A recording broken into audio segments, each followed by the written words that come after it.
We're live. Welcome everyone to the Three Grandmas podcast. Once again, we're going to start off again with a scene from the movie Amadeus, 1984.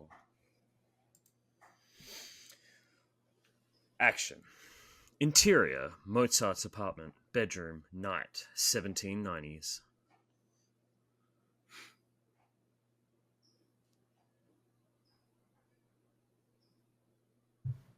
That's you, Mozart. Do you want to rest a bit? Oh no, I'm not tired at all. We'll stop for just a moment. Then we'll do the lacrimosa.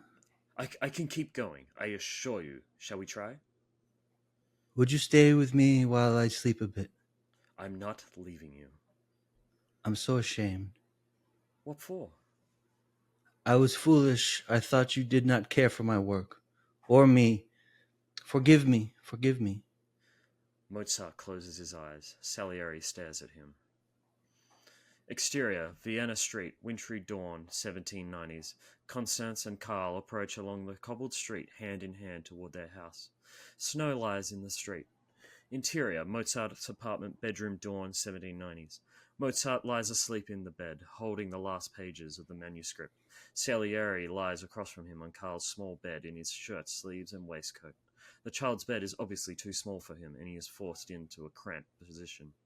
Exterior: Mozart's apartment, house, dawn, 1790s. Constance and Karl arrive at the door. They enter. Interior: Mozart's apartment. It is as disordered as before, save that the table, previously littered with pages, is now completely bare. Constance looks at it with surprise and enters the bedroom. Interior: Mozart's apartment. Bedroom. Mozart is asleep in the bed. Salieri is dozing on the nearby child's bed. The room is full of the trailing smoke from the guttering and guttered candles. Startled by Constance's entrance and her young son, Salieri scrambles up. As he does so, he attempts to button his waistcoat, but does it ineptly, so that the vestment becomes bunched up, making him look absurd. What are you doing here? Your husband is ill, ma'am. He took sick. I brought him home. Why you? I was at hand. Well, thank you very much. You can go now. He needs me, ma'am. No, he doesn't. And I don't want you here. Just please go. He asked me to stay. And I'm asking you. She notices a movement from the bed. Mozart wakes. He sees Constance, smiles with real joy, forgetting Salieri. She goes to her husband. Wolfie, I'm back. I'm still very angry with you, but I missed you so much. She throws herself on the bed. I'll never leave you again. If you'll just try a little harder to be nice to me, and I'll try to do better too. We must. We must. This was just silly and stupid. She hugs her husband desperately. He stares at her with obvious relief, not able to speak. Suddenly she sees a manuscript in his hand. What is this? She looks at it and recognizes it.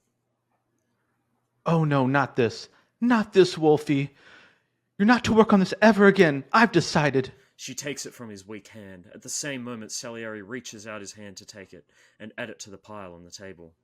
She stares at him, trying to understand, suspicious and frightened at the same time, unable to make a sound. Mozart makes a convulsive gesture to reclaim the pages. The coins brought by Salieri fall on the floor. Karl runs after them, laughing. This is not his handwriting. No, I was assisting him. He asked me. He's not going to work on this anymore.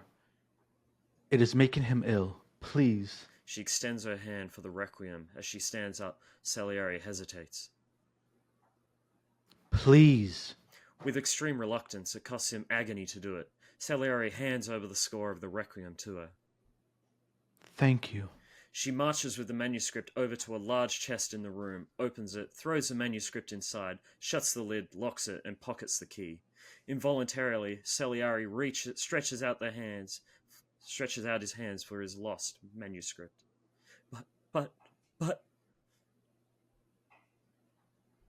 She turns and faces him. Good night. He stares at her, stunned. I regret we have no servants to show you out, Herr Salieri. Respect my wish and go. Ma'am, I will respect his. He asked me to stay here. They look at each other in mutual hatred. She turns to the bed. Mozart appears to have gone to sleep again. Wolfie? Wolfie? She moves to the bed. The child is playing with the coins on the floor. Faintly, we hear the start of the lacrimosa from the Requiem. Salieri watches as she touches her husband's hand. As the music grows, we realize that Mozart is dead. Close up, Constance staring wide-eyed in dawning apprehension. Close up, Salieri also comprehending that he has been cheated. The music rises. Close up, the child on the floor, playing with the money. End scene. Powerful. Should have gotten you to do it, Prag. I went to a place I did not think I'd go to. I mean, to do what? To the stage directions, because you. Oh, the stage direction? Yeah, A lot of talking. Yeah, There's a lot of talking. stage direction in this guy. Yeah, it's all front loaded. It's very good though. It's very well written. Yeah. Today we are talking about Pragpro's movie for this week. His pick. Why did you pick this film, Prag? I like Milos Forman. He directed One Flew Over the Cuckoo's Nest. He directed Ragtime, People versus Larry Flint, Man on the Moon. He's a great biographical director. I probably saw this movie when I was too young to appreciate it. Probably when it came out, I was, like 9 or 10, and maybe we saw it on VHS or something. But I wanted to. I think we pick a lot of movies that are sometimes 20 years old, but it's fun to pick something that's a little older and just see if it holds up. Because obviously it was the Oscar darling that year. Both the actor who played Mozart and the F. Murray Abraham and Tom Hulce both got nominated for Best Actor for this, which they deserve. But of course, I think. Yeah, that's crazy. F. Murray won. So Milos Forman's an interesting director. He's one of the few directors that has made a film that's won all 5 of the big Oscars.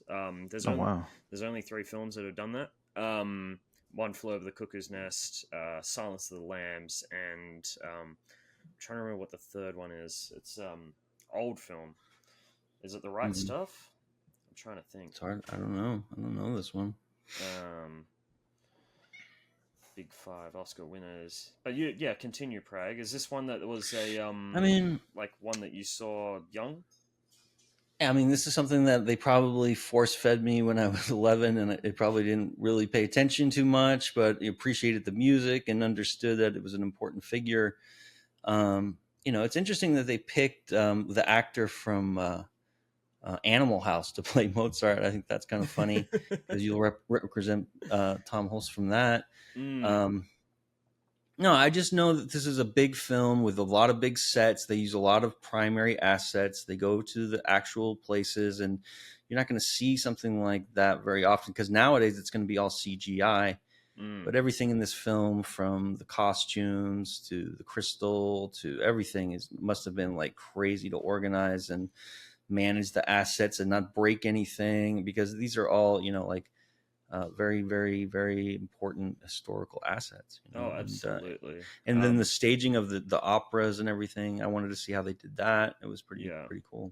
So the director's cut is 20 minutes longer than the original cut. The original cut's 160. Director's cut is 180. And the main thing that they added in the director's cut, other than that scene that we were talking about, time, is they extended the opera sequences, basically. Yeah. So because they obviously put a lot of work into the opera sequences. So when go on. Did you read why he added those scenes back in? So the reason is they put so much effort into them. That I feel like Milos Forman wanted to showcase all of it. Like, he wanted to showcase everything he worked on. I think a lot of the vaudeville sequences were cut down in the original version. Right. And those were made, like the parrot opera, the 3-penny opera with the parrots. Yeah. And that was the highlight for me. The so one funny. Where the horse shits out the the sausage. Yeah, I mean, you have to include that in I'm glad I watched the director's cut, because I thought that was great, the way they staged that. I mean, you have to think, you're making a movie, but then you're also staging major scenes from major operas and doing symphonies and having everyone in costume, and I mean, it's amazing amount of work. Yeah, and trying to give it the same impact that it would have had back then when Mozart was around. Like, that's a tough thing to do, I think, for a film. And I think Milos Forman absolutely just knocked it out of the park for me, at least. I don't know how you felt about all the opera time, whether that was don't know how much opera you could take in one movie, but It was a lot. It was a lot. It was a lot, yeah.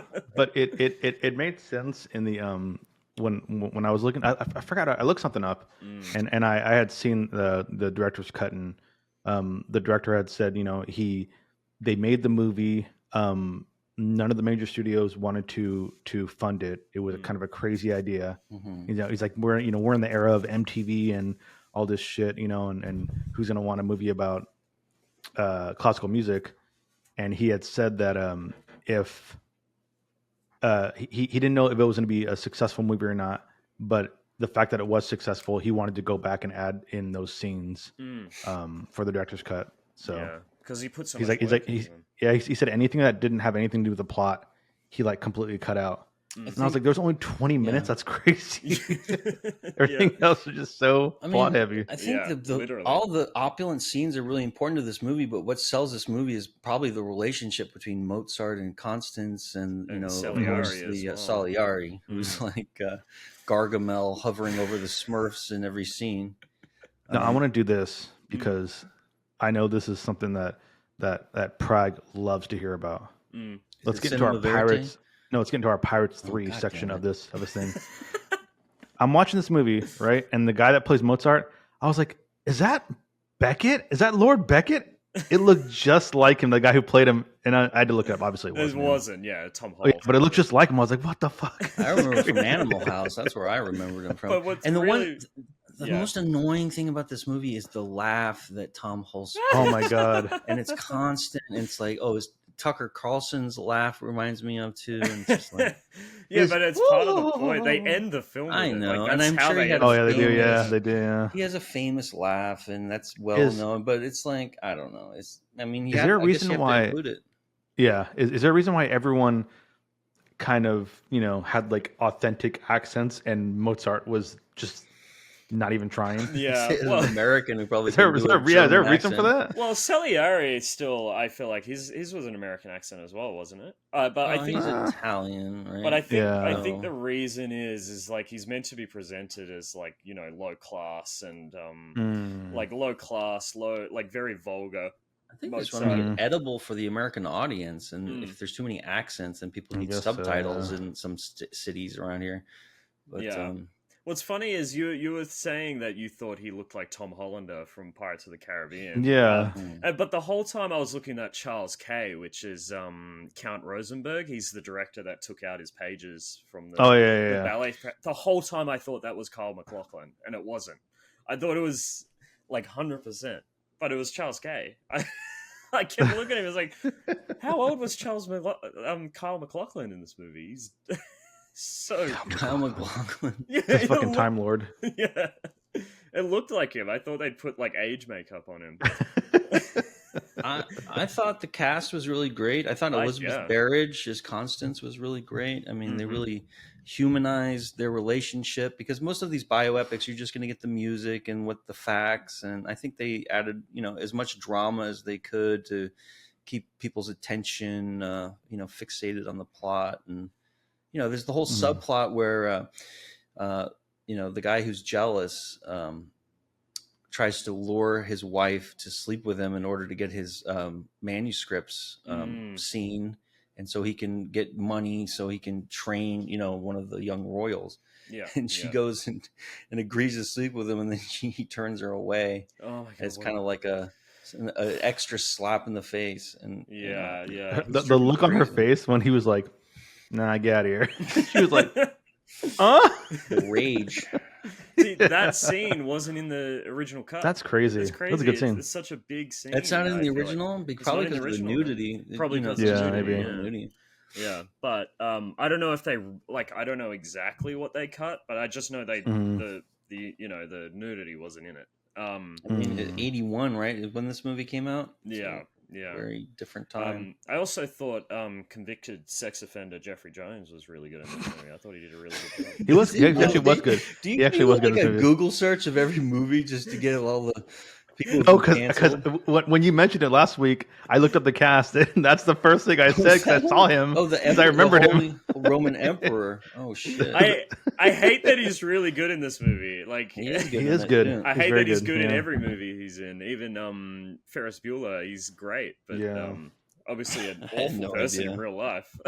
Thanks for Wait, mentioning it. you didn't know that, Pragpro? You didn't know that? No, because I mentioned it I last can't keep week. up. There's so many fucking people that have been canceled and have assaulted somebody. That's like, I need an app to That's the like. first thing I said last week. Yeah.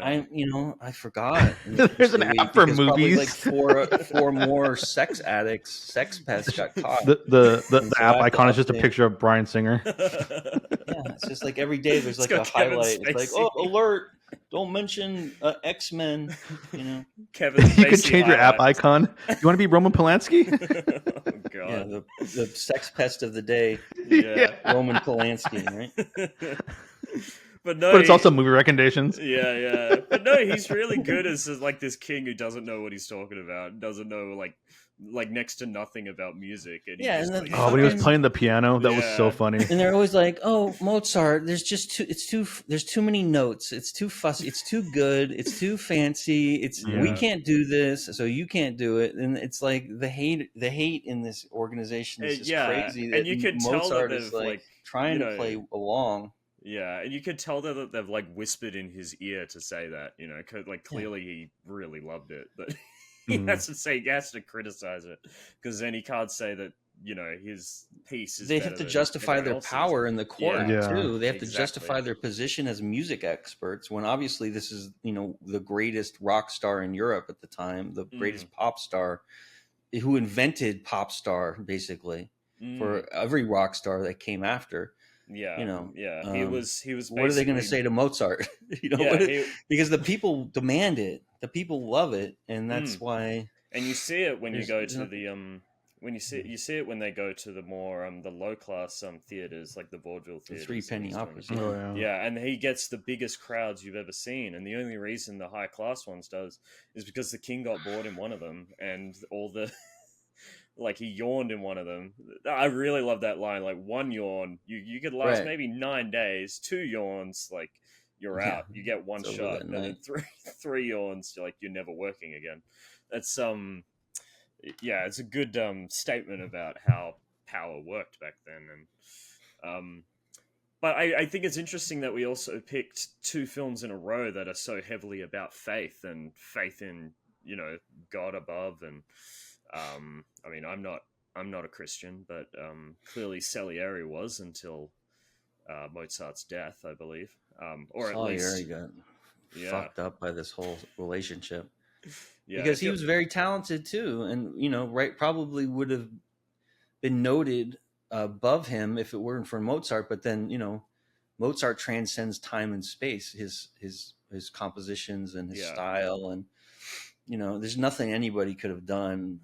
And what they should have done is just like got out of the way and just how much more could he have produced if he actually had actual support? Yeah, if Not he that he wasn't ever stopped shunned out. producing. Yeah, if he wasn't shunned out by the elite, and just because, and particularly by Salieri, just because he was Yeah, better because than he was a him. bohemian, and his wife. It's like obviously they have an open relationship. Neither one of them were too fussed about what was going on between them, and like, oh, I have to go sleep with someone to get this thing, to do this thing. Okay, I mean, we have so we can keep doing our art, and Yeah.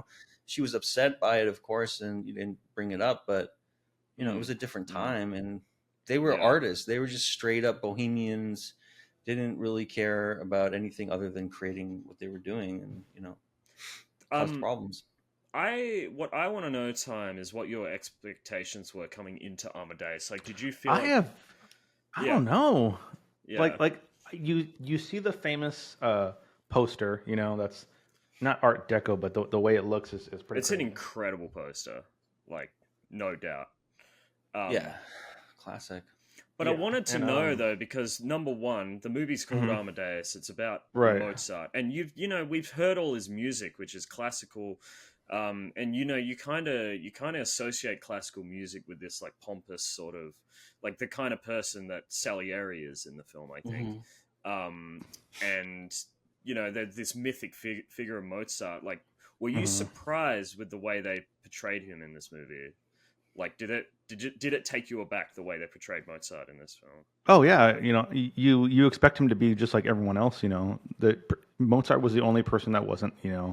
Um, I mean, until you met the other people, like his wife, whatever, this and that. But he was like the only guy that wasn't like um, conforming like everyone else. Mm, And then you see him, and he's like, oh, he's a fucking kid, and okay, and then he's just like loud and brash, and he knows who he is, he knows Mhm. he what he can do, swears. Yeah, yeah, yeah.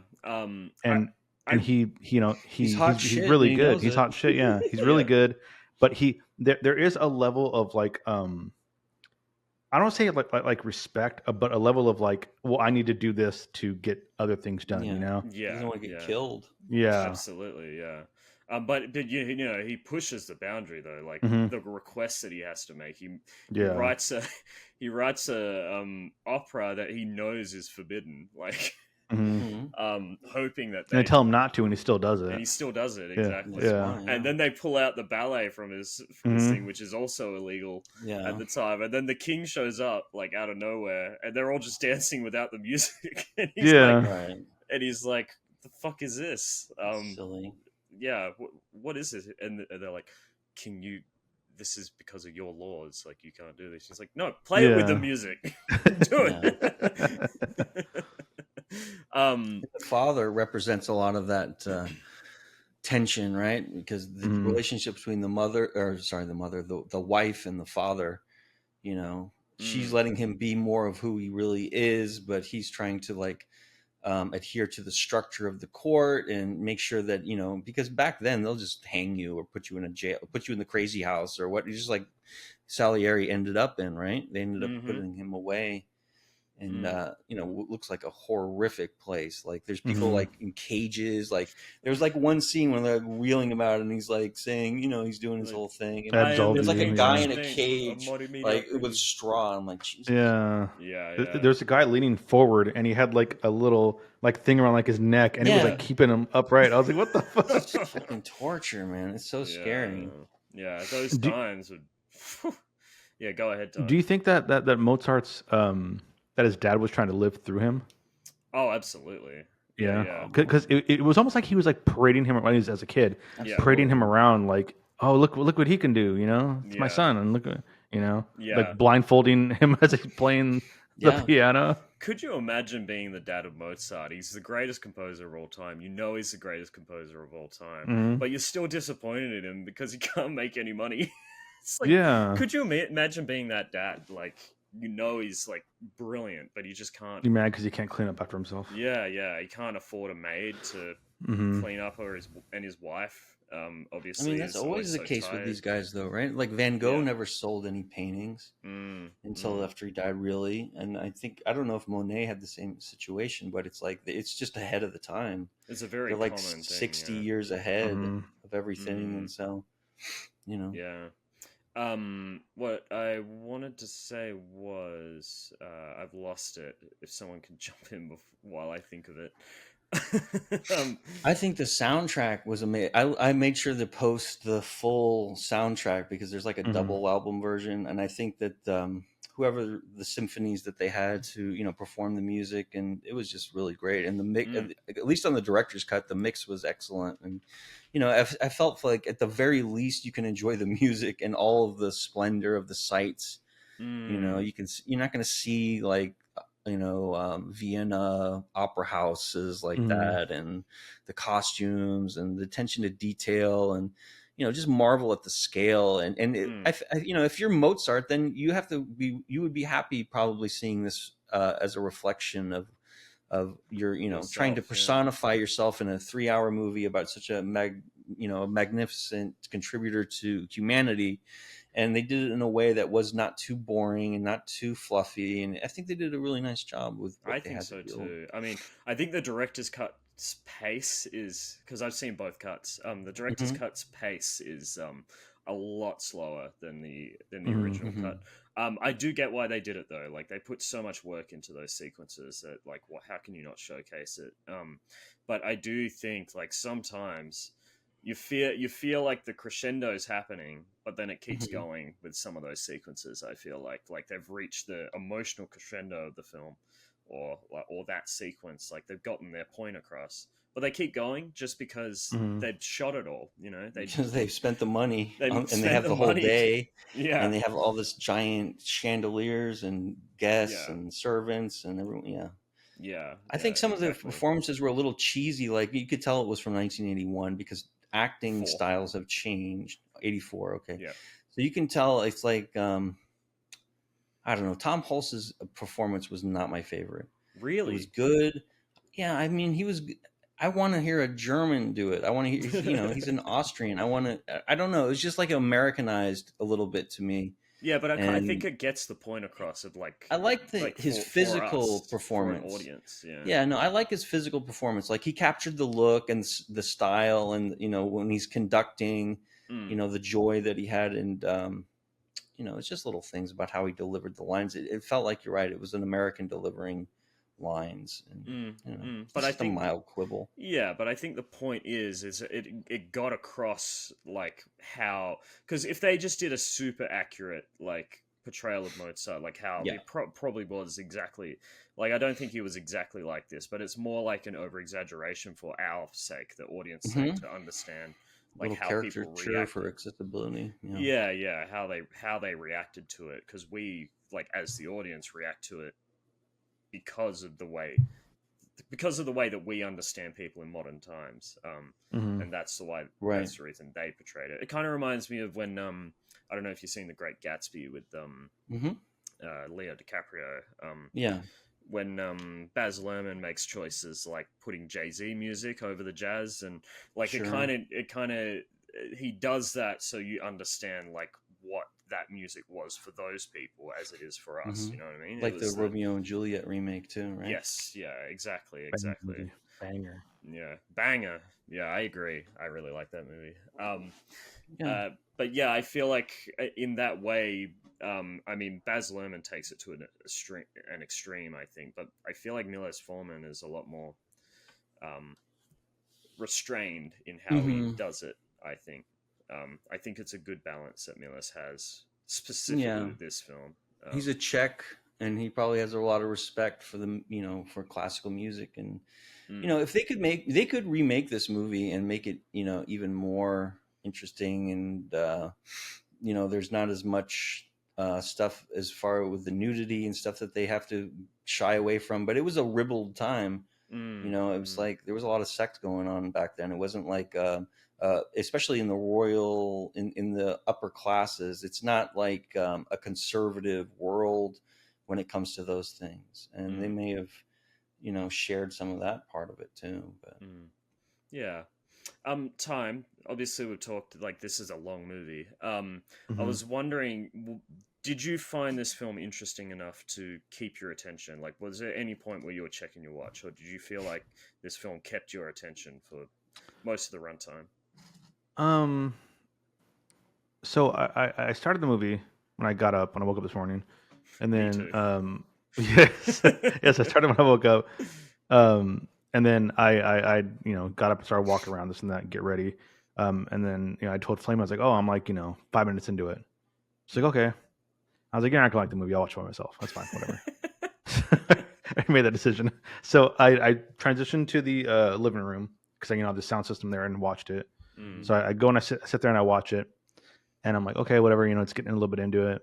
I was like, oh, let me take a break. Let me eat. mm. Probably like half hour into it, and I go and I when I pause it, it's 10 minutes into the movie, Oh, and I was okay. like, this is wow, this is a long movie. And Yeah. yeah, as it just kept getting further and further, because Prag had told me when you watch it, maybe cut it up into two yeah, I parts. did. I Mm, broke it into Yeah, two and I was like, days. okay, yeah, whatever. So, yeah. I watched it all in um, one go. yeah, so Yeah. I Yeah. paused it, whatever, and then as I went back and watched it more and more, I had to get up and like walk around and kind of like take like a break because it it Hmm. it felt like it dragged on quite a bit. It's It's a heavy dense. movie. Yeah. Yeah, Yeah. Did you like it in the end, though? I guess is the no, real question. Really, you didn't like it? I didn't like it. Oh No. no. So Okay. this was such a confusing feeling of a movie for me Mm, because I sit down, I watch it, and at the end, I mean, I already looked up the movie and like the awards it got, whatever. Mhm. I'm like, best picture, absolutely not. Okay. There's no way. But F. Murray Abraham, phenomenal. Yeah. His performance was fantastic. I loved him. Yeah. I've seen him in other movies here and there, and I like him as an actor. Mm. I think he's great. For the first little bit, I thought I couldn't tell if this movie was supposed to be serious or like a comedy Mm. because of fucking Mozart's, his portrayal of like yeah. his I was like, I didn't know, and like eventually you figure out it's pretty serious. Mm. But yeah, just it couldn't keep my attention. I found myself growing kind of like just bored, and I'm like, this nothing's happening. The opera scenes were a lot, but I understood why it was like that, and it just I don't know, it never really like grabbed me and like and held on. There were scenes where it would grab me and shake me and be like, look, this is crazy, and I'd be like, oh man, Wow. but Yeah. it would let me go, and I would just kind of float back back into a lull. Yeah, Yeah. I get what you're saying. I feel like the way they characterize all these characters is what kept me through the film. Like I feel like F. Murray Abraham's performance like carries this like big time. Oh yeah, absolutely. Yeah, He's fantastic. Yeah. I think he's fantastic, and just like I feel like all the relationships and everything. Like I really like how the drama. Yeah, the drama. I really like how scenes transition. Like I really like. There's that one scene where the what's his name Salieri. He's I can't remember if it was a Salieri or someone else, but he crumples the paper. Like he crumples the thing, and then it transitions into horse clapping. Like across the road. Like there's some really great transitions in this film. Yeah. And I really like the way that like the actions of the characters dictate what the next scene is. Like I really like when what's her name Stanzi is arguing with him to submit his manuscript so that he could get the job, and they have a huge argument and he doesn't do it. And then immediately the next scene, all right, it doesn't drag. Like the next scene is her showing up at Salieri and handing him the manuscripts himself. And then you could just feel like throughout that scene, you can feel the tension because you know what they argued about the previous time. Like you know that Mozart. There wasn't like a disconnect. Yeah. Like you know that if she just left the papers there, Mozart would be pissed. You know what I mean? Like I feel like every scene served. Like I feel like this film built for me. Like each scene built up the previous one, and then it just added another layer, and then it added another layer. It's an action movie, but the actions are musical pieces, right? And so it's like everything's a setup for the next battle, quote unquote. But the next battle is a three penny opera. Yeah, and it's like, and if opera is just like not your cup of tea, then I can really understand why this film would drag for you. You know what I mean? There was a scene that I absolutely loved, and it wasn't because of the scene. It was just because of the framing, the cut of what they did. Like it was like tense but hilarious, but just everything about it was really good. And it was when they went and like partied, and then is that when he had the dad there as well? Right. Yeah, when his dad was there, it was involving his dad. Yeah, and his wife was up there, and it's like, show your legs, and then she shows him, and then his dad he thinks he's looking at him because he has the mask on the back of his head, and it's all like mean, and then he turns around and it's a happy face. Yeah. Wolfgang is like, shit, and then when he turns around, it's the happy face, and Wolfgang's like, yeah, and then he pulls the fucking mask and off, then he's mad again. Yeah, and he's like, it's just really a party, good. Papa. Yeah. That whole back and forth thing was just like, this is fucking awesome. Yeah, like I like the way that was filmed like that. Awesome, and I really like that also built like the idea in Salieri's head to start dressing up with that costume, right? Yeah, yeah. Because he shows up to his house and he does it the opposite. He has the frown face forward and then the happy face backward, right? Yeah.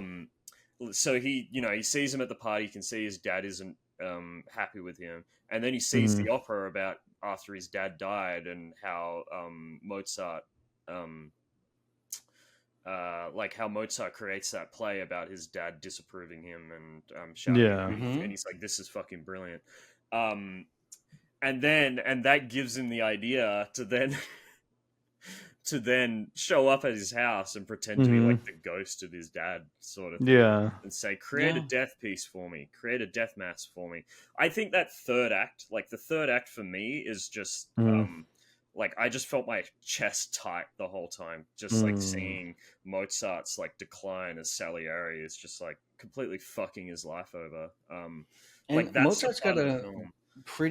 they show him drinking and stuff, but I believe he has a pretty solid opium addiction during all this, and that's Yeah. Maybe evidently they don't want to get into which that. cooks him. I think in actual historic records, yeah, that's correct. Something like that. It's some They don't really opioid. show it in the film Mm. though.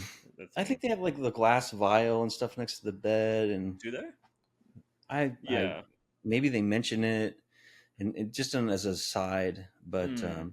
He did. I yeah, mean, there's no like I don't know. It's probably what he died from. drinking Like himself to death too. You know, it could have yeah, been his liver, or kidneys. Who knows? It's not like they went for checkups back then, right? yeah. Is this movie cinema verite? No, this is No. Damn the it! Damn it! total opposite of a verite No, this movie is because very it's all exaggerated. set up and planned, Yeah. and a cinema verite movie is there's no set. It's just the street and the people in the day of the street, and there might be lines set up, but I'll get otherwise it it's one kind day. of more of a documentary type When experience. I'll get it one day. when we get a cinema Go to verite Wikipedia film, and look up cinema you'll, verite. No, They'll no, probably I- explain it better than I can. I don't want to know what it is. I just want to ask every time. Fair enough. and then just get a vibe. And then just get a vibe. Yeah, I feel like this is cinema Mm, verite. My cinema No? verite senses. It's Yeah. I think a better way to think about cinema verite is like naturalistic. It's like Yeah. Mhm. natural. It's a natural So setting. Tangerine was cinema verite. Oh yeah, Absolutely, that's Yeah. exactly cinema verite because Okay. it's just like whatever it is on the street, that's the set. Whatever But the Pirates- restaurant, we're gonna film in Pirates this. 3. Oh, Pirates not 3. cinema Not verite. no, Not cinema that's everything verite. is really Mm. bespoke and determined ahead of time. Oh, no. In a cinema verite, you just go to the restaurant and you film there, and whatever the restaurant looks like is that's how it looks like. But in most films, every So it's like a scene- guerrilla style of filming almost. Sort yeah, of, it's just yeah. like we want to It's a capture the feeling. reality It's of the capturing world. a reality, yeah. Oh, okay. I think I got Yeah. it. It's more about but it's not a documentary, right? Because that's another thing that you do, and that's when you just observe. But this way, you're changing what the actors are saying and doing within a real scene. So it's almost like a documentary plus or something. I don't know. But yeah, Amadeus is definitely not that. And No. all of Milos Forman's films are very Manicured. manicured and very This is a specifically film. constructed. It's not yeah. for like. I think this is a film for like people who are like really into the art of making a film. All the sets and the design and the cameras and the lighting and how complicated it must have been to do the lighting in a old Austrian opera house and not fuck everything up and not burn stuff and just the attention to detail and all that stuff. And it's like having a really car impressive. that you can't drive every day, but you really admire the engineering. Like maybe you have a Ferrari in the garage and you can't drive it to work every day, but it's like you can admire how they put it together, and it's not really practical, but it's like, you know, and there's people who just love that time period too, and they get to see all the costumes, and you know, it's very very much elaborate. of a Vogue. It's like a Vogue shoot. It's high fashion. It's, you know, it's a vibe. Yeah. And you know, it's not for us. Like weird comparison, like watching Aliens last night and then watching this film, like just the amount of respect I have for set designers and the amount of like detail that goes into set design, and just like and the years fact of that work. and it comes from one director's head onto a screen, you know, like just that, like the amount of effort that goes into that. I feel like it's Costumes. just so inspiring for me. Think about all the costumes. Oh my god! I mean, yeah. every dress for a ball has to be special. Like it has to look handmade because they were, and it was made to fit, to order, and so each one of them had to be. You know, you can't just like make a bunch of dresses that look the same. Every one has to be designed like it was really being made for a ball. So, and they spent I think it was like $8 million on this movie or something, which would be That's adjusted it? now. That's- Which would be adjusted, of course. Yeah. But $1981, that's still 1984. not bad, and made 90 million. I mean, you know. But what I also wanted 84. to say, 84. I also wanted to say it's just like it's really impressive. Like, how do you have this much? Like, you look at a film, I know so many people work on a film. It's like a huge collaborative effort, obviously. But like for a director to like manage all of this, like Milos Forman or James Mm-hmm. Cameron, like for me, that kind of thing is just like, how do you keep that all in your head and then it ends up on the screen? Like that stuff is, what really inspires me, I think. And you can't really He like said to do trust it his these heads days. of the departments.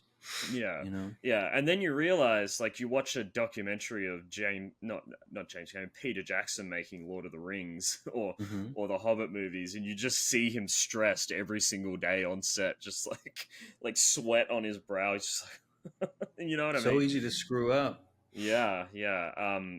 Like it, I feel like you just really have to commend like the amount of effort that goes into these. Yeah, the dishes, the silverware, the glassware, everything has to be accurate to the time, and like Mm, someone has to go and polish the silverware at night, and it's like having a restaurant and a yeah. nightclub, and you're making a movie, and you're making an opera, and it's like it's Like crazy. I watch a film like this and I go, how was it not four directors, how was it only one guy, you know what I mean? Like how did four people not manage this instead of one, you know what I mean? Probably Like because how he does that just happen? trusts the department Mm. heads to make a lot Yeah, of yeah. decisions, but it's like when there's a tie or like when you can't solve a problem, that's when he goes in there, and he just goes around and sees what everyone's working on, and like, Mm. okay, It these is his probably people that script. he worked for with decades, and it's They all you trust have to each other. trust. Yeah, You have to trust one yeah. another.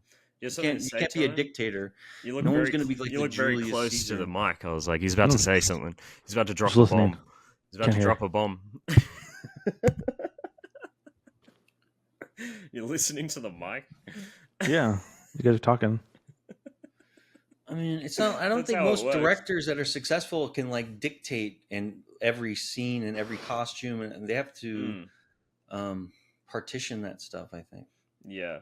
And what's also really impressive is then you see something like One Flew Over the Cuckoo's Nest, which is an incredible film, but like Hmm. simple film, like it's mostly one location. There's a couple of Hmm. locations where they're outside the prison, but it's mostly inside the prison.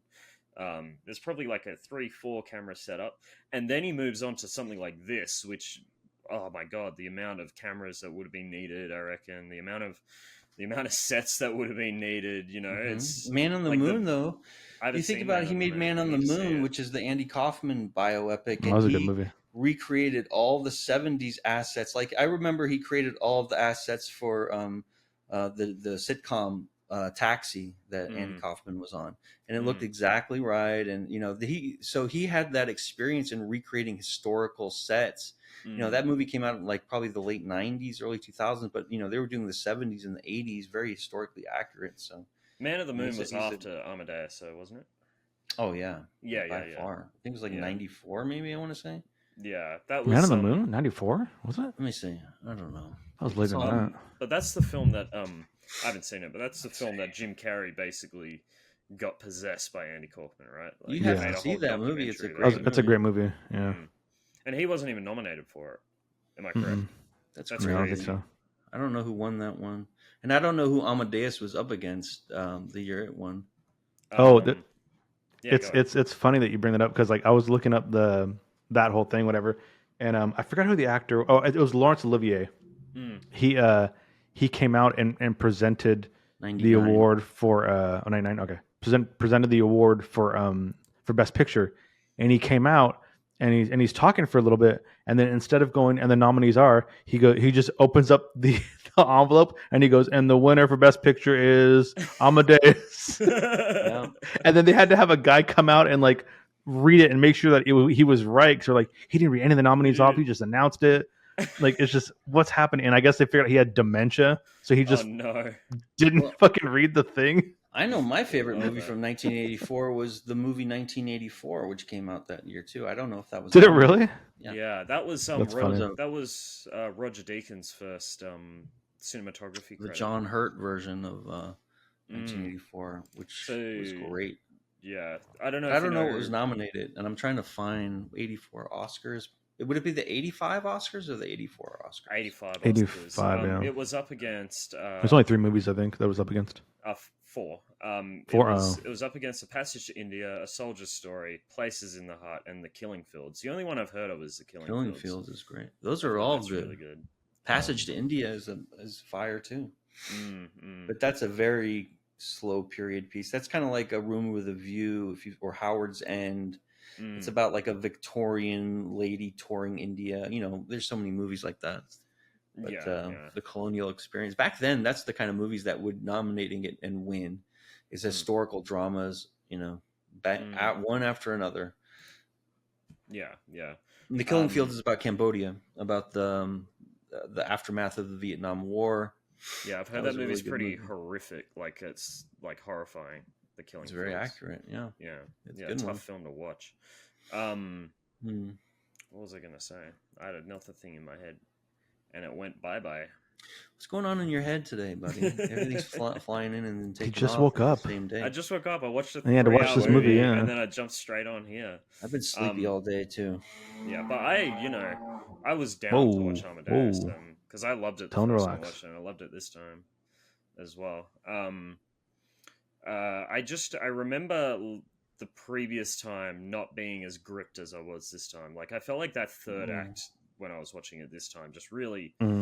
The stuff that got me was the relationship between the husband and wife. To me, that's when I really was interested, because I thought she gave such a great performance. It was so believable because she's flaky, but she's also consistent for him. And I was just interested in their interplay. I like how they introduced their relationship when he's chasing her under a table, and they're they're trying to meet the Holy Roman Emperor, but they're doing that, and I think that was infectious. And of course the music is I just want to hear the music too. I mean, I feel like this film is like the introductions to characters in this film was brilliant. Like, the way they introduced Salieri by having him talk to the priest and go, "Do you recognize this tune?" Oh yeah. Do you recognize this tune? He's like, "No, I've never heard that before." And then he plays Mozart's tune without telling him, and he's like, "Oh yes, that is lovely." Did they try to stage this as a play before it was a movie? It was, yeah. Some sections feel like that. Because it said, but I wouldn't know how they would do all the music stuff. Obviously, they would have had to cut that part out. The film, or just add it. The film, like at the start, says Peter Schaffer's Amadeus. Right. Who's the writer of the stage play. Right. Yeah. I feel like they took a stage play and then just married it with the big production scenes, because obviously they couldn't do those in the play, but then they could do it in the movie. So that probably made a lot of sense for the. But it was rewritten by Milos as well. Like, he didn't. Oh, really? Direct probably for the screen. Yeah. You know what that's I'm glad Prag brought that up, because I was going to forget it. But that scene where he meets his soon to be wife Mozart. And you have Salieri cowering behind, the food, because he's trying to hide because he went in there, and he's looked up to Mozart. And, I mean, this is what I took away from it. He looked up to Mozart. He knows who he is. His whole life, and then he sees him, and he's like, "This guy's an idiot. He's a fucking little brat." Yeah. Yeah. Yeah. Brat Summer, Mozart. Yeah. Mozart edition. Yeah. Yeah. But it was such an interesting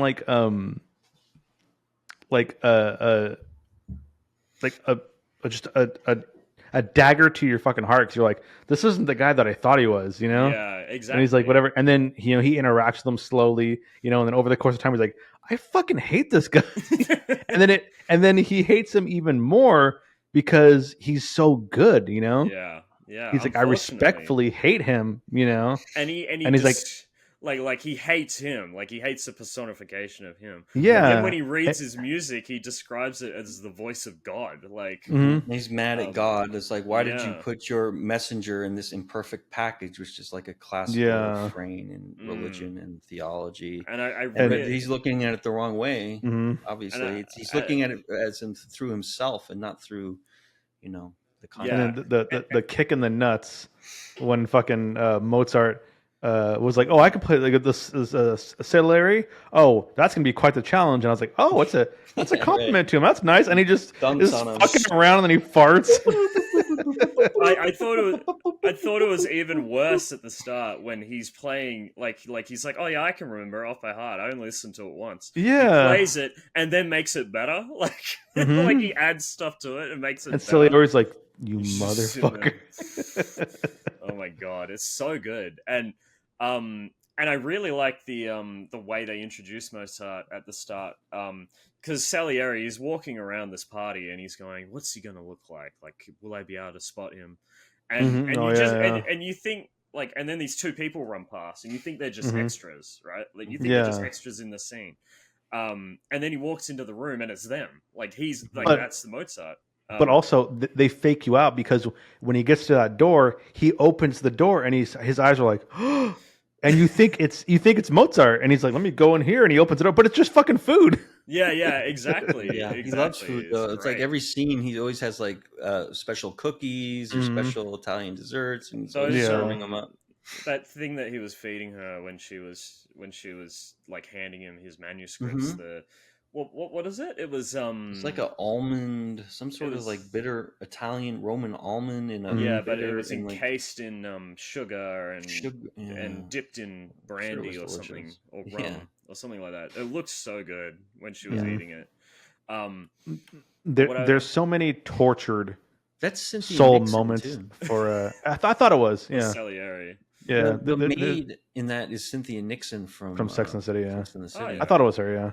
Yeah. There's just so many moments of a tortured soul for Salieri, and I think of the scene where convicted predator, Sex offender Jeffrey Jones. sex offender Jeffrey Jones, he brings his child, which is awesome to say in one sentence, and he's like, "Hey, I need someone to teach her music," and then he's like, "I'd be honored to do that," and he's like, Not you. all right, I'm talking about fucking Mozart over here, but all right. Yeah.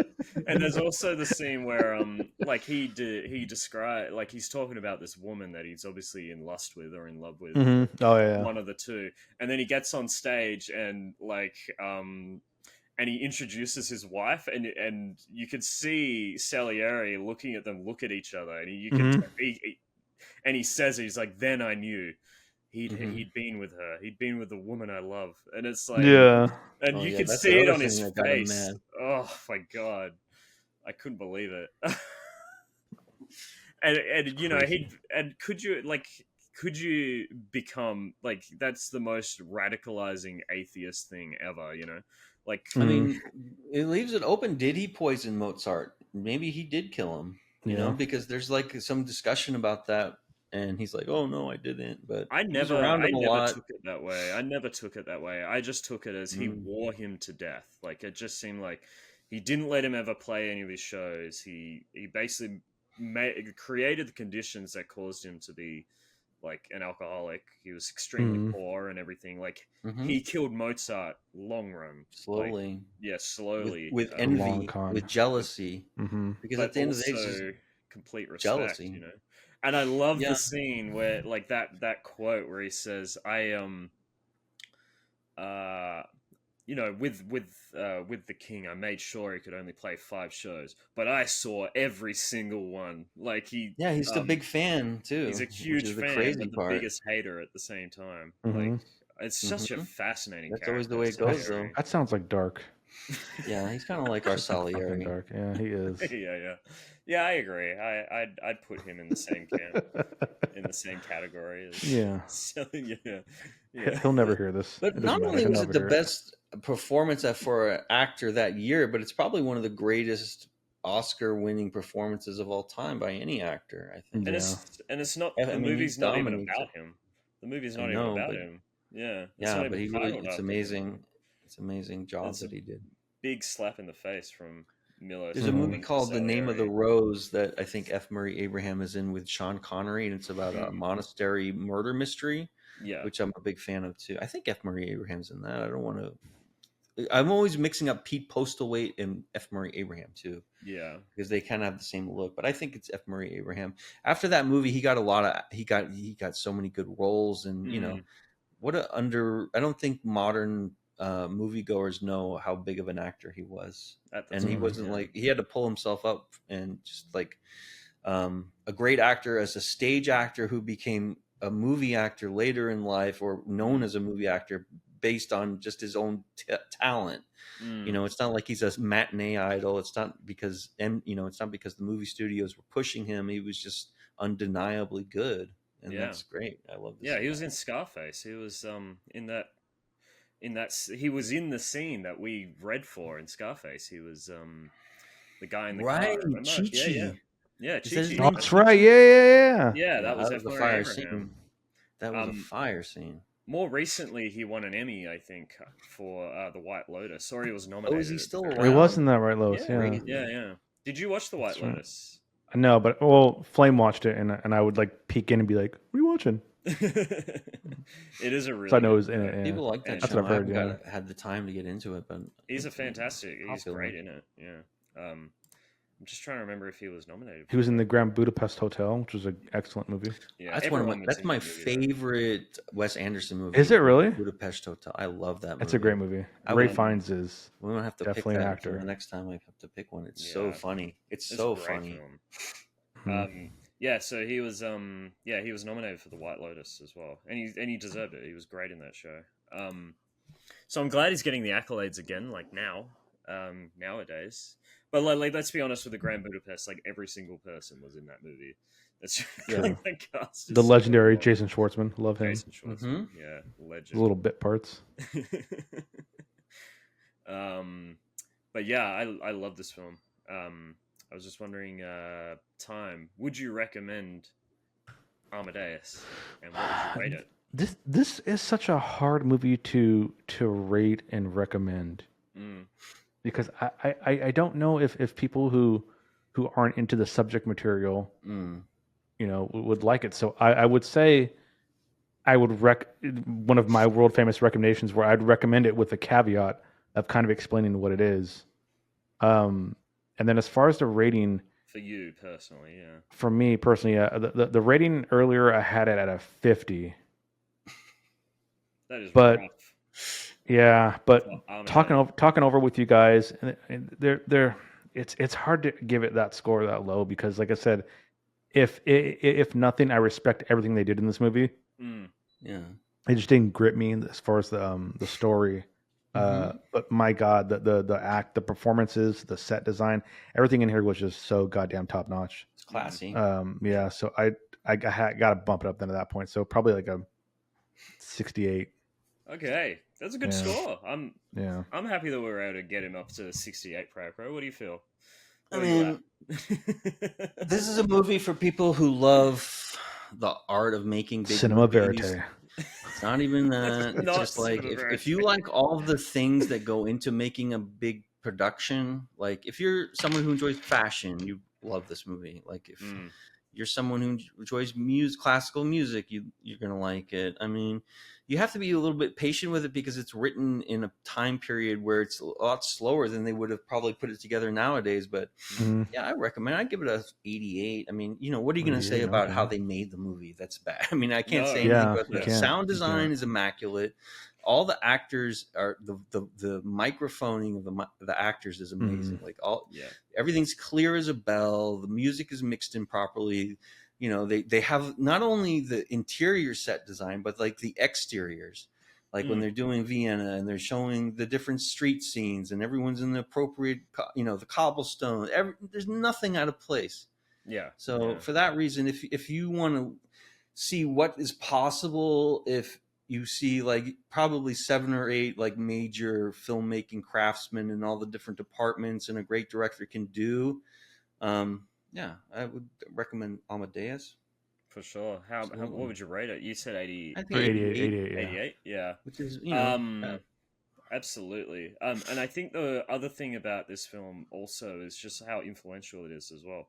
Like I feel like the way that they presented Amadeus Mozart, like in a biopic about him, is extremely transgressive. Like at the time, you've seen other biopics about filmmakers and they just they lovingly glorify them, but in this film, I mean, they glorify his music obviously, but him as a person is so complex and so I feel like corrupted and sad and tragic and like he didn't seem like a good person. He was just an extremely complicated person, and extremely immature person as well, which is you just don't see with biopics very often, I don't think. And I feel like that's what makes this so transgressive.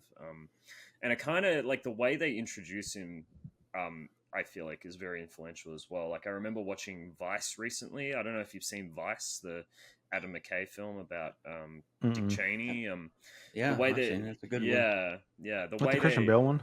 yeah, the Christian Bale one. Yeah. The way they introduce George W. Bush in that film is very similar to the way they do it in this film. They, he shows up to a party completely drunk, and you kind of don't see him like clearly. Like you can't tell that it's Sam Rockwell. You can't tell that it's actually him. They kind of just Sam Rockwell played George Bush? yeah, he that's did. awesome. It's a Yeah. funny That's movie. awesome. It's a pretty funny movie. It's pretty good as well. Very hard hitting against Cheney. But yeah, and Bush. And the way very accurate. He shows up to a party completely drunk, and they did give him an offhand comment, and then he becomes like the central piece of the film later. Very similar to the way they do it in Amadeus. Like I just feel like this film has had a lot of influence in the way that it treats characters, treats people, treats real life people. Yeah, because I feel like before this, like I'm just trying to think of biopics before this, like often they're very Stodgy. congratulatory, very this film obviously congratulates his music, but it's complex and it's very and it's like unabashed, I feel like. Is there another movie that is framed in this way where the movie the person it's about, it's kind of told through the lens of like its biggest hater? Is there there are films like Yeah. that. There are a lot of films like that. I'm trying to think of one off the top of my head though. I mean, that's the thing. Like, there's a million of them, but I can't think of any right now. Off the top of my head, But it I'd is a common probably trope. Think about it, but It's a yeah, common- it's a very okay. common writing device because it allows you to see the person through the perspective of an enemy, and The one that it comes to allows mind you not to just like honor them totally. Yeah. Just, if you just have an admirer look at them or see most often you have a biography and they show it through the eyes of the main subject, which is the one that comes to mind, like off the top of my head, is My Week with Marilyn. I don't know if that was great, but it's about Marilyn Monroe, and it's told from the perspective of the guy that she visited in on her vacation. There's a few others. I'm just like, I wish I had them off the top of my head. But there's some great It'll come ones. There are out some great later ones. tonight. I'll think of 11 of them. Yeah, yeah, exactly. So I'm just looking. Yeah. So what are we watching next week? I don't know. Time. Whose turn So is next it? week is my turn. Okay. This was a very, very hard decision to make. I had a couple movies. I actually wanted to shake it up, and I was looking for like short films, like 20 minutes long. Because this one was 3 hours Just long. get in and get out. 20 minutes long. Yeah. There are actually a couple. There's actually quite a bit. I could think of a few. Yeah. Yeah. So I settled on a couple, and after conferring with JC, I settled on Perfect Blue. Yeah. Great. It is. Have great you seen it, choice. Prag? It rings a bell. I don't think I remember it. It is Tell an me about this anime movie. from the 90s. Perfect It Blue. is a Japanese psychological thriller. Okay. Directed by Satoshi Kon. Satoshi Kon, yeah. Oh, I like this. So it's really funny because Paprika, people, Paprika Heads. yeah, Paprika Paprika heads, Paprika heads argue that Inception was heavily stolen from that film, but this film, Perfect Blue, people argue that Black Swan is Ooh. very similar to Perfect Blue. Have you seen Black Swan, Tom? I know what it is. I've never Yeah, seen it. it's a really good film, but it's heavily Oh, it is influenced great. by Perfect Blue. Yeah. Is that Aronofsky? Aronofsky? Yeah. Yeah. Like the plot and Natalie the Portman, everything is right? very similar to Perfect Blue. So, the Satoshi Kon for some reason like is extremely influential. Like from like Western for Western directors. I mean, they just love his work in general. Yeah. Yeah. Yeah. I've been wanting to watch that for a while, so I'm pretty excited. Is it to see available to stream? Just get it from Amazon or something? that. I think I saw it. You had to buy it on Amazon, I think. Yeah, that's what I usually do. I'll pay the small $4.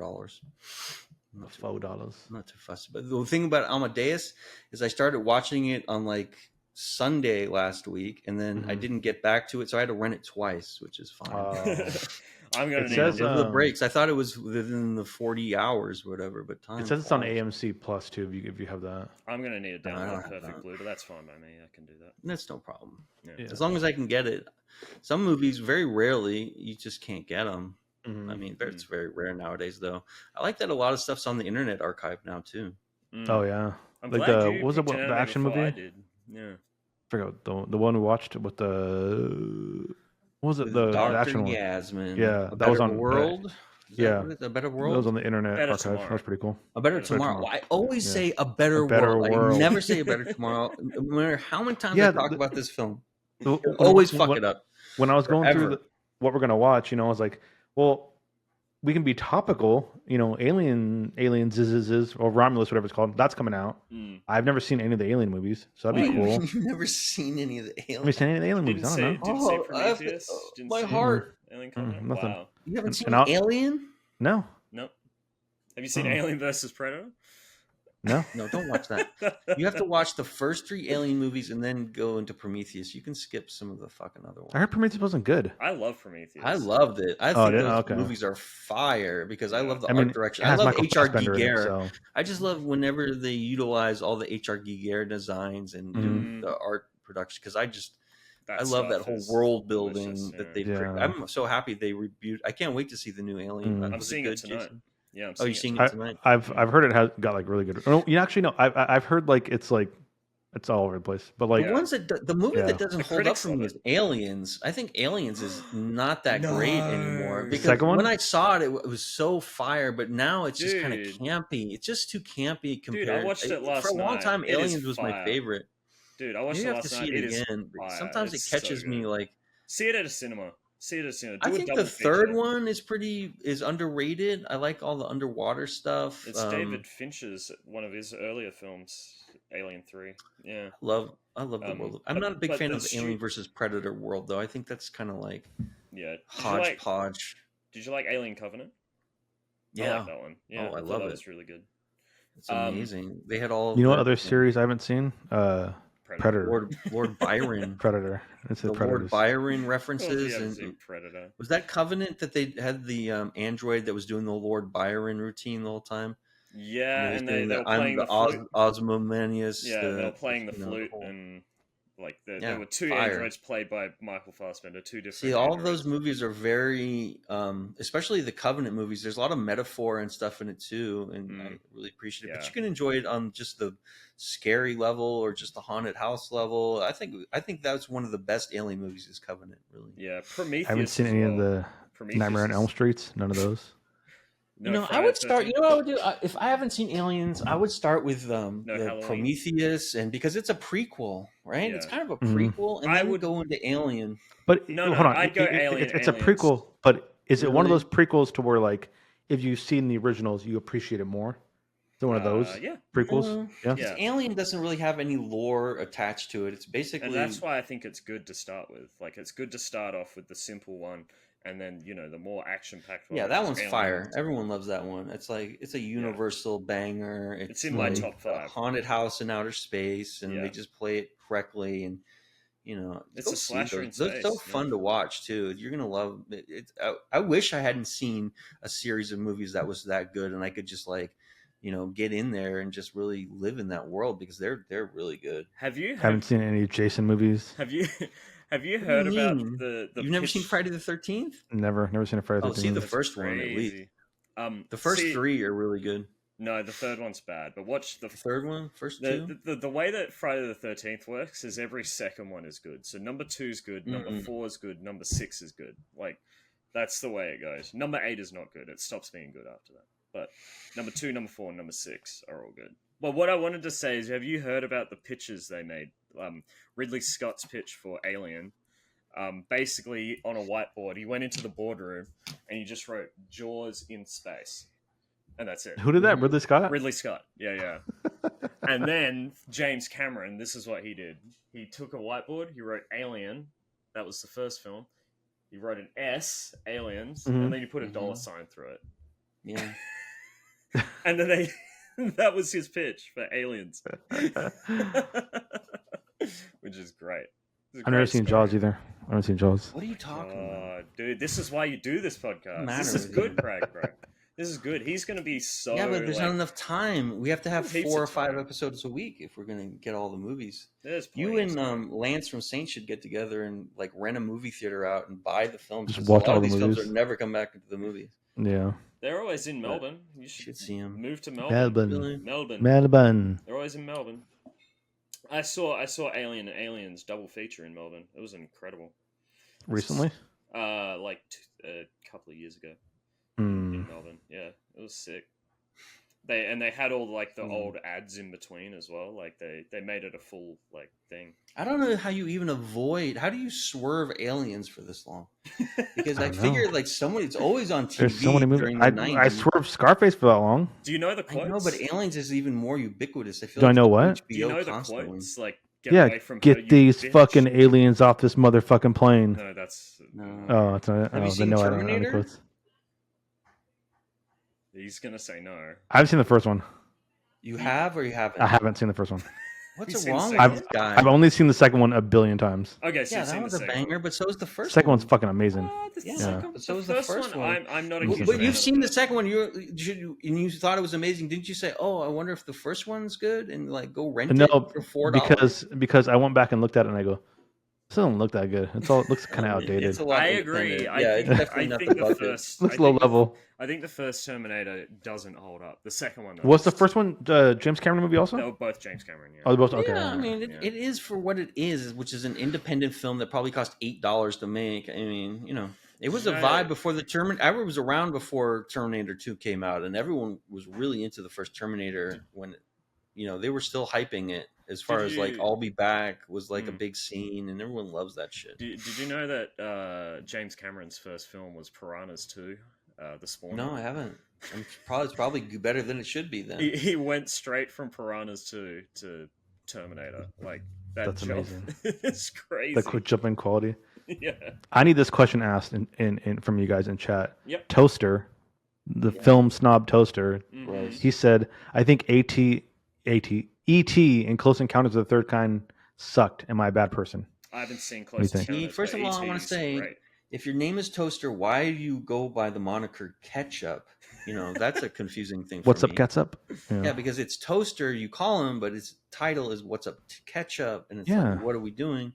No, E.T. Is great. E.T.'s a good was movie. great Yeah. because it was if you see it at the right age, it pulls Mhm. your heartstrings. But if you're old and cynical like we are now, it probably isn't gonna. Like, I saw it when it came out. I saw it in the movies when I was like the same age as Elliot or whatever. Signs in the reminded movie. me of. I was literally the same age as I was the target audience, so it like wormed its way in. I probably cried when E.T. died. That's probably the Spoiler alert, the only Jesus. time I cried in a movie theater. It's But I was it's probably 9. Now He doesn't I'm die, he goes realizing, home. Like What I mean, you don't know what's going to happen, and you're like, He goes "Oh." home. It's And probably what was the other it's- one he was shitting on? Close Encounters of the Third Close Kind. Encounters is fire. That's a metaphor movie. That's an artsy film. I feel Close Encounters is very artsy. There's not a lot of payoff. It's very slow burn. It's like That's something you Contact. just like. So yes, Yeah, Toaster, you're a bad person. No action in Close Encounters. You're expecting a bigger payoff. There's some cool scenes with like the lights and that highway scene, and they did. I don't know if people like the remake because then they added a lot of CGI stuff. Is there a remake? They added assets. They did like I a know the remake, remaster, quote Is there unquote, where remake? they added yeah, like yeah, Lucas did, like George Lucas did for Star Wars, where they just like perfected the special effects a little bit more. But I like the original because it was just like practical magic, and it's not a type of movie that's like Signs, where there's a lot more payoff and more action and more. It's just like a very So you're saying Signs is contemplative. the better film? So No, because I think Close Encounters was No. so good. Because You almost got him. Almost. Close Encounters is just very slow and meditative. It reminds me more of like 2001: A Space Odyssey, and the that length sort of and the vibe, spacing of it. And it's not like boom, boom, boom, boom. It's just like Oh, I If cannot if wait for Time to Hate 2001. And I they're can't wait talking till if you want to see a good alien movie, Mac and Me. back by McDonald's. Listen, Yeah. or the last Mimsy. That's the Yeah. movie that Paul Rudd keeps showing. Yeah. Conan, right? Legit Yeah. good movie. So Legit funny. good movie. As a kid, I would love to was review never- Mac and Me on this show just for a laugh. Maybe we should do that on April Fools or something. It'll be funny. No, we're doing a fake movie on April Fool's, probably. Maybe. Oh yeah. Yeah. That'd be I fun. saw something. I didn't realize there was a sequel to Titanic made, and we Yeah, watched it fucking on- we Dum Dum watched- was watching it. Yeah. we watched it on Titanic 2. It's BMX's not an channel. official It's not an official. No, of course not. It's sequel. terrible, but it was so he funny was to so watch. captivated too. He was like, Yeah, well, he wants to find out what happens. It's the ship. this time. It's the ship. he goes, hey, Time, welcome in. We're trying to see if hot girl number 4 survives. Does Right. she have a name? No, but Who's she in was that? hot. Tara Reid? No. I don't know. Bunch of like It was nobodies. hilarious. All right. Oh, it's on Amazon Prime. Thank you, everyone, for watching the Three Grandmas podcast this week. Really enjoyed talking about Amadeus, and I'm really looking forward to talking about Perfect Blue. Amadeus. Amadeus. Yeah, we Amadeus. gotta play the song. I expected that song to be in this movie, you and it did, wasn't. Yeah. That's I was so We- fucking upset. So I felt like it was really funny that they kept talking about the death mass throughout the whole film, and then when the actual death mass played, the Mhm. the way they present it was like a Marvel reveal, like you know what I mean? Like, Marvel. yeah, like The music walks in through the shadows. yeah, like they keep discussing Right. it throughout the film, Uh-huh. and then they finally drop, and you're like, oh, so that's what they've been talking about the whole. Everyone's film. like, yeah. Yeah. You know that meme where they're all in the bar Yeah. and there's heaps of people? Like, Yeah, it's that, yeah. when that Wait, music wait, starts playing. Before we go, didn't you end up seeing Deadpool? I did, yeah. Did you like it? Yeah, I liked it. I didn't love Okay, it, all right. but I felt like I had Did the you give same it a 50? problems that the other two. But Yeah, would you I give it 50? enjoyed it. It was better than the second no, one. I Way gave better than it. the second one. I gave it a 60. I think probably a It 60. was better than the second one. Yeah, 60. I thought it was like the reason why. What I did you liked give it it, is Time? because it made What's your me score laugh. for For Deadpool? Yeah, Deadpool is at least a 90. I It thought. was so fun. It was such a fun 60 movie. versus Such 90? a fun- I guess I'm such gonna a have to fun break movie. the tie. Are you talking have about to. Deadpool or Deadpool v Deadpool? Deadpool. and No, Deadpool Wolverine. Yeah. Yeah, I gave it a It was 60. such a fun movie. I thought the story was terrible, but it made me laugh consistently, so I have Yeah. to like it at Okay. the very least. I didn't see the second one. I saw the first Deadpool. I Second one loved it. sucks. I like Why does the second one fail so badly? What The did they second one do sucks fucked up? because one of the main points of the movie is a little fucking stupid kid from New Zealand, which I love him. I hate that kid. I hated that fucking kid so much. Oh, come on. I like him. Anyway. Which makes me realize I don't like people from New Zealand, I guess. I There's got a trend fucking here. Australian that's There's a trend moving here. into my bungalow in September. He just wormed his way in. Shout out. Dark VMX's ET fucking blows. He's a creepy alien trying to hang out with a kid. It's a kids movie. You have to be like in a mind state for ET, and it has to be a certain time period. But if you're seeing it now, you're not gonna like ET. I mean, You're let's be gonna real. like, it what was the nothing but fuck? a Reese's, Oh, targeted God. ad. That's all it Yeah, was. I mean, Yeah. it's very cheesy Reese's. and melodramatic and corny. Mhm. But if you're 11, it's a banger. Oh, Is yeah. it Drew Barrymore in that film? Is she the kid? Am I right? Yeah, the sister. Yeah. Yeah. I thought so. It wasn't. I know there's another movie. I'm that gonna has time out Kirsten- Dark BMX for a minute Kirsten because Dunst he's as a making kid. fucking Yeah. crazy Time him out for that statements. one. That's I'm sorry, dog. What's You the gotta movie? fucking time out.